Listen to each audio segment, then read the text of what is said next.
രാജ്യത്തെ തന്നെ നടുക്കിയ വയനാട് ദുരന്തം നടന്നിട്ട് നാളെ ഒരു വർഷമാവുകയാണ്. വയനാട് മുണ്ടക്കൈ ഉൾപ്പെടെയുള്ള മേഖലകൾ ഒന്നാകെ ഒലിച്ചുപോയ ദുരന്തത്തിൽ 298 പേരുടെ മരണമാണ് ഔദ്യോഗികമായി സ്ഥിരീകരിച്ചത്. എന്നാൽ യഥാർത്ഥ മരണസംഖ്യ ഇതിനും അപ്പുറമാണെന്ന് പ്രദേശവാസികൾ പറയുന്നുണ്ട്. ഇപ്പോഴും പുനരധിവാസ പ്രവർത്തനങ്ങൾ ഇവിടെ എങ്ങും എത്തിയിട്ടില്ല. വിശദാംശങ്ങളുമായി ചൂരൽമലയിൽ നിന്ന് അരുൺ കൊടുങ്ങൂർ ചേരുകയാണ്. അരുൺ, വേദനയുടെ ഒരു വർഷമാണ് വരുന്നത്, പറയൂ.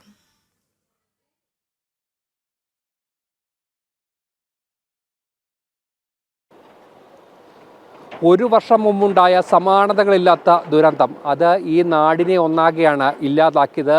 ഒരിക്കലും പ്രതീക്ഷിക്കാത്ത രീതിയിലേക്കുള്ള ആ മഹാദുരന്തം, ആ ദുരന്തം പ്രവചിക്കാൻ അപ്പുറത്തേക്കുള്ള ആഘാതം ഇവരുടെ ജീവിതത്തിലേക്ക് നൽകിയിരിക്കുകയാണ്. എന്തായാലും ആ അപകടത്തിൽ നിന്നും, ആ ഒരു ആഘാതത്തിൽ നിന്നും ഇവരാരും ഇതുവരെയും മുക്തമായിട്ടില്ല.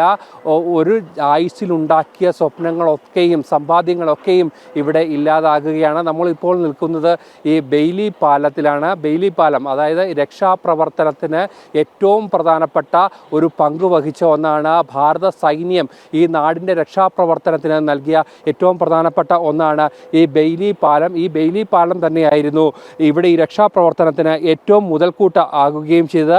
അന്ന് രക്ഷാപ്രവർത്തനത്തിന് പ്രധാനമായും പങ്കുവഹിച്ച ആളുകളൊക്കെ തന്നെയും നമുക്കൊപ്പം ചേരുകയാണ്. നമുക്കറിയാം, ഈ പാലം കടക്കുക എന്നതായിരുന്നു ആ സമയത്തുണ്ടായ ഏറ്റവും വലിയ വെല്ലുവിളി. ഒരുപാട് ആളുകളെ പുറത്തേക്ക് എത്തിക്കണം, ആശുപത്രിയിലേക്ക് എത്തിക്കേണ്ട ഒരു സാഹചര്യം. ഈ ബെയിലി പാലം തന്നെയല്ലായിരുന്നു അന്ന് ഏറ്റവും പ്രധാനപ്പെട്ടതായിട്ട്? ബെയിലിപ്പാലം ഇപ്പോഴും നിർണായകമാണ്. ബെയിലിപ്പാലം ഇല്ലെങ്കിൽ ഇപ്പോൾ ഇങ്ങോട്ട് കടക്കാനോ അങ്ങോട്ട് പോകാനോ 2 ദിവസം കൊണ്ടാണ് ഈ ബെയിലിപ്പാലം, നമ്മൾ നിൽക്കുന്ന ഈ ബെയിലിപ്പാലം ഇത്ര മണിക്കൂർ കൊണ്ട് ഇത്രയും പെട്ടെന്ന് ഒരു ലോകത്തൊരു അഴിമതി ഇല്ലാത്തൊരു പാലം ഉണ്ടെങ്കിൽ ഈ പാലമുള്ളൂ.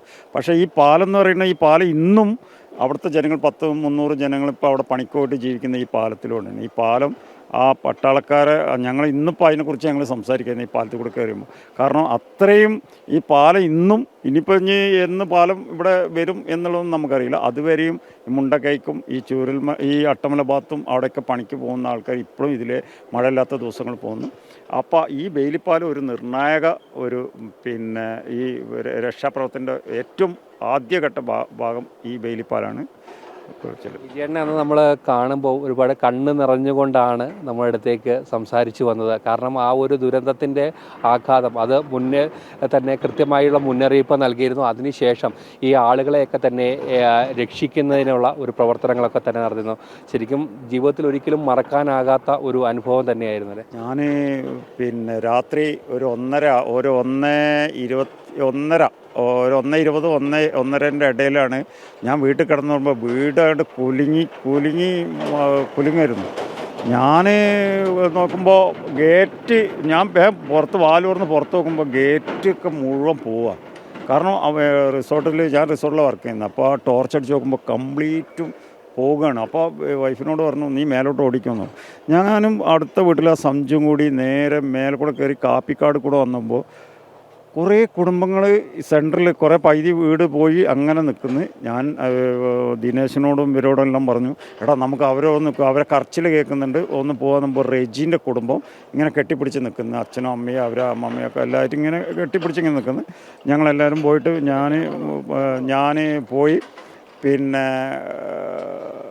ഞാൻ പോയി അവരെ ഞങ്ങളെല്ലാവരും കൂടി വലിച്ച് ഇപ്പുറം കൊണ്ടുവന്നു. അത് കഴിഞ്ഞ് സരോജിനി പറഞ്ഞ ഒരു അമ്മനെ ഞങ്ങൾ വലിച്ചു കൊണ്ടുവന്നു. പിന്നെ സുജാത എന്ന് പറഞ്ഞ 5-8 കുടുംബക്കാർ ഒരു ഭാഗത്ത് ഇങ്ങനെ നിൽക്കുന്നുണ്ട്. അവരെ ഇങ്ങോട്ട് കടത്തി ഞങ്ങൾ കുറേ റിസ്ക് എടുത്തു. കാരണം മരണത്തിന് വരെ ഞങ്ങൾ ഭയക്കാതെയാണ് ഞങ്ങൾ പോയത്. അത് കഴിഞ്ഞാണ് എൻ്റെ അച്ഛനും അമ്മയും അനിയത്തിൻ്റെ മോളും താഴെ ഉള്ളത്. ഞാൻ അങ്ങോട്ട് ഇവരെല്ലാം കടത്തി ഞാൻ അങ്ങോട്ട് പോയപ്പോൾ എൻ്റെ അച്ഛനമ്മ അവിടെ നിന്ന് ഓടിയിട്ട് നീതുവിൻ്റെ വീട്ടിലേക്ക് വരികയാണ്. അവിടെ വന്നപ്പോൾ അവിടെ കയറിയപ്പോൾ 10-28 ആളുടെ ഉള്ളിൽ അടുത്ത ഉരുൾപൊട്ടൽ, രണ്ടാമത്തെ വലിയ ഉരുൾപൊട്ടൽ വന്നു. ഞങ്ങളെല്ലാവരും ആ വീടിൻ്റെ അതിൽ. ഇപ്പോൾ ആ വീട് ആകെ ഒരു റൂമും ഇങ്ങനെ ഉള്ളൂ. അന്ന് അമ്മ ബിജുമോനെ നീ എന്തിനാണ് വന്നതെന്ന് പറഞ്ഞാൽ അടുത്ത് എത്തിയപ്പോൾ ഇതിനെ അമ്മ എന്ത് ചെയ്തു, അമ്മ അതിൽ പൊളിച്ച് അമ്മ അങ്ങനെ പോയി. അനിയത്തിയും നീതും ഒരു ഭാഗത്ത് ഇരുന്ന് ഫോൺ ചെയ്യണ്ടായിരുന്നു. അവർ ചളിയിൽ താഴ്ന്നു പോയി. പിന്നെ ശ്രീനേട്ടൻ, ശ്രീലേഷ് ഇങ്ങനെ ഇവരെല്ലാം ഞങ്ങളെ മുന്നിൽ നിന്ന് പോകുന്നു. പിന്നെ ഇവരെല്ലാം ഞങ്ങൾ പൊലച്ച് ഞാനും വേണും ഇവരെല്ലാം കൂടി സുദർശൻ്റെ വീട് 2ാം നിലയിലേക്ക് ഒരു 100 മീറ്റർ ഇപ്പുറത്തേക്ക് സാരി കെട്ടി ഇപ്പുറത്ത് കയറ്റി ഞങ്ങൾ അവിടെ സുരക്ഷിതമാക്കി. അങ്ങനെയാണ് ഈ പട്ടാളക്കാർ നമ്മളെ കുറേ ആൾക്കാർ രക്ഷിക്കാൻ വന്ന ആൾക്കാരുണ്ടല്ലോ, അവർ ഞങ്ങൾ ഈ സാരി കെട്ടി ഞാനെന്ത് ചെയ്തു, എന്നോട് പറഞ്ഞു ഒറ്റയ്ക്ക് മാത്രം ഇറങ്ങി ഇനി ഞങ്ങൾക്ക് കയറൊന്ന് ഇപ്പുറത്തേക്ക് കെട്ടിത്തരണം പറഞ്ഞു. അങ്ങനെ ഈ പട്ടാൾക്കാർ കയറ് ഞാൻ തെങ്ങിൽ കെട്ടി ഇട്ട് കൊടുത്തിട്ടാണ് അവർ ഇങ്ങോട്ട് കിടക്കുന്നത്. കണ്ണെന്നറിയാതെ ഒരിക്കലും പറയാൻ പറ്റാത്ത സാഹചര്യമാണ്. സ്വന്തം കുടുംബമടക്കം പ്രതിസന്ധിയിലേക്കാകുന്ന സമയത്ത് അന്ന് ജീപ്പിലൂടെ എല്ലാം ആളുകളെ പുറത്തേക്ക് എത്തിക്കുന്നു. അവർക്കൊരു ആശ്വാസമായ ഒരാളാണ്. ശരിക്കും ആ ഒരു സങ്കടപ്പെടുത്തുന്ന ദൃശ്യങ്ങൾ അന്ന് നമ്മൾ ആ സമയത്ത് നിങ്ങളൊക്കെയാണ് നമുക്ക് ആ സമയത്ത് എന്താണ് സംഭവിച്ചതെന്നുള്ള വിവരങ്ങൾ ആദ്യമായി നൽകുന്നത്. ആ ഒരു സമയത്ത് എങ്ങനെയാണ് അത്? രാത്രി അന്ന് 1:27 കറക്റ്റ് ഫസ്റ്റ് ഉരുൾപൊട്ടൽ പൊട്ടുന്നത്. ഉരുൾപൊട്ടിയ സമയത്ത് നമ്മൾ രാട്ടപ്പാടിയാണ് താമസം. രാട്ടപ്പാടി എൻ്റെ ജീപ്പ് അവിടെ റോഡ് സൈഡിൽ നമ്മൾ നിർത്തിയിട്ട്, നമ്മൾ വീട്ടിൽ കറണ്ട് ഇല്ലാത്ത കാരണം ജീപ്പിൽ ഞാൻ കുത്തിയിട്ട് മൊബൈൽ ചാർജ് ചെയ്യുന്ന സമയത്താണ് ഈ രംഗം, ഈ അതിശക്തമായ ഒരു ശബ്ദം കേൾക്കുന്നത്. ആ ശബ്ദം കേൾക്കുന്ന സമയത്ത് നമ്മൾ തൊട്ട അയൽവാസി സന്ദീപ് എന്ന് പറയും.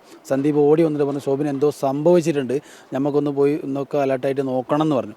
അപ്പോൾ ഞാൻ പറഞ്ഞു ആദ്യം ഈ മുണ്ടക്കൈ ഭാഗത്തേക്ക് നമുക്കൊന്ന് പോയി നോക്കാനായിട്ട് വണ്ടി സ്റ്റാർട്ട് ചെയ്ത് നേരം മുണ്ടക്കൈയിൽ പോയപ്പോൾ അവിടെ ചെളി കുടിച്ച് നിൽക്കുന്ന ആൾക്കാരെ കാണുന്നത്, വസ്ത്രമില്ലാത്ത ആൾക്കാരെ. അങ്ങനെ 2-3 പേരൊക്കെ കളക്ട് ചെയ്ത് നമ്മൾ ചൂരൽമല ആശുപത്രിക്ക് ഫസ്റ്റ് വരുന്നത്. ആശുപത്രി വരുന്ന സമയത്ത് നമ്മൾ ഈ കാണുന്ന ഈ പാലത്തിൻ്റെ ബേലിപ്പാലം, ഇപ്പോൾ സർക്കാരിന് വിളിച്ച ബേലിപ്പാലത്തിൻ്റെ തൊട്ടപ്പുറത്ത് നോക്കുമ്പോൾ പൂർണ്ണമായിട്ടും അമ്പലവുമില്ല, അവിടെ ഉണ്ടായ 2-3 സ്ഥാപനങ്ങളുമില്ല, പിന്നെ പാലവുമില്ല, ഫുൾ കവിഞ്ഞൊഴുകാണ് വെള്ളം. അങ്ങനെ സാഹചര്യത്തിൽ ആശുപത്രി പോയ സമയത്ത് അവിടെയും മുട്ടോളം വെള്ളം കയറി നിൽക്കുന്ന ഒരു സാഹചര്യം അവിടെ ഉണ്ടായിരുന്നു. അത് കഴിഞ്ഞ് നേരെ കാണുന്ന ബംഗ്ലാവിലേക്ക് നമ്മൾ പോയത്. മാനേജറിൻ്റെ ബംഗ്ലാവിലേക്ക് പോയി. അവിടെ അസിസ്റ്റന്റ് മാനേജർ ബംഗ്ലാവുണ്ട്, അവിടെ കൊണ്ടിട്ട് ഇവരെ പാർപ്പിച്ച് ഫസ്റ്റ് എയ്ഡ് കൊടുക്കാനുള്ള ചെറിയ സാധനങ്ങളൊക്കെ ഉണ്ടായത് അതൊക്കെ ഉപയോഗിച്ച് അവർ കൊടുത്ത് എല്ലാം സേഫാക്കി. ഒരു 100-300 പേരോളം പിന്നെയും മുണ്ടക്കൈയിൽ നമ്മൾ തിരിച്ചു കൊണ്ടുവന്ന് നേരെ ഇവിടുത്തെ കാണുന്നവരെല്ലാവരെയും, റാട്ടപ്പാടിയിലെ ലയത്തിൽ താമസിക്കുന്നവരെയും മുണ്ടക്കയിലുള്ളവരും വന്നവരെല്ലാവരെയും കൂട്ടിപ്പിടിച്ച് നമ്മൾ നേരെ കൊണ്ടുവന്നു ഒരു സേഫായ സോണിലേക്ക്, അസിസ്റ്റന്റ് മാനേജറുടെ ബംഗ്ലാവിലേക്ക് നമ്മൾ സേഫായിട്ട് നേരം വെളുക്കുന്നവരെ എല്ലാവരെയും നമ്മളിവിടെ സേഫാക്കിയിട്ട് അവിടെ കൊണ്ടുവരിക ചെയ്തത്. അതുതന്നെയാണ് ഒരുപാട് ആളുകളെ ജീവിതത്തിലേക്ക് തിരിച്ച് കൊണ്ടുവരാനായി എന്നതാണ് ഇവരെയൊക്കെ സംബന്ധിച്ചോളം ഏറ്റവും പ്രധാനപ്പെട്ട കാര്യം. എന്തായാലും സർക്കാരിനോട് പറയാനുള്ളത് കൃത്യമായ വാഗ്ദാനങ്ങൾക്കപ്പുറത്തേക്ക് കൃത്യമായ ഒരു ഇടപെടൽ ഇവിടെ വേണം എന്ന് തന്നെയാണ് ആവശ്യപ്പെടുന്നത്. കാരണം പ്രാഥമിക ആവശ്യങ്ങൾ പോലും കൃത്യമായി നടത്താനുള്ള ക്രമീകരണങ്ങളൊന്നും തന്നെ ഇവിടെ ഒരുക്കിയിട്ടില്ല. അതുതന്നെയാണ് ഏറ്റവും പ്രധാനപ്പെട്ടത്. ആരോഗ്യവകുപ്പിനടക്കമുള്ള ഗുരുതരമായ അനാസ്ഥ ഇവിടെയുണ്ട്. ഈ പ്രശ്നങ്ങളൊക്കെ തന്നെ പരിഹരിക്കണമെന്നുള്ള ഒരു കാര്യമാണ് ഇവർ മുന്നോട്ട് വെക്കുകയും ചെയ്യുന്നത്.